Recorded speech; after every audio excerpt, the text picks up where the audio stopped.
All right, in this video we are going to create and deploy our first tabular model here. So let's take a look at the tables we're going to use. These are all custom views that I made. We have our internet sales fact table, our customer, product, and calendar date dimension tables. Again, these are just views that I created. I will add the code into a GitHub for you guys to use. So let's hop into Visual Studio, and to create our project, we're going to go to File, New Project. Under Analysis Services, select Tabular and give it a name. In this case, we will just name it Tabular Demo and click OK. Let's test the connection to our workspace server and click OK. Now we're ready to go. Let's try to add some data. Right-click Data Sources and import from a data source. In our case, we're going to go to Database, SQL Server, because we want to use that AdventureWorks database that we had. So the name of the server, in my case, I'll type that in, mjkpc/demo, and we will connect through Windows impersonation.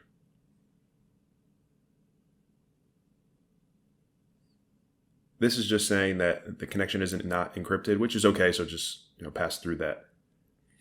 And here we will select the database where we created those views, and we'll see it pop up here. So let's go through and select the 4 that we made: calendar date, customer, internet sales, product, and load it up.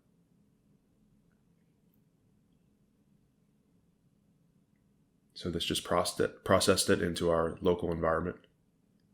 And we can see the data here, which is great. So we have data in our cube here locally. And let's go ahead and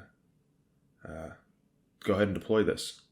So if we go to Solution Explorer, the first thing we want to check is where it's going to deploy. So just verify that the server is where you want it to go, that Analysis Services server. And then go ahead, right-click, and deploy. And that's all it is. It'll process, deploy, and we can go back into SQL Server and double check that it's there and that everything looks right. So connect here to Analysis Services.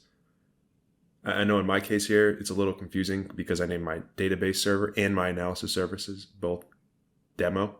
So I apologize for that confusion there.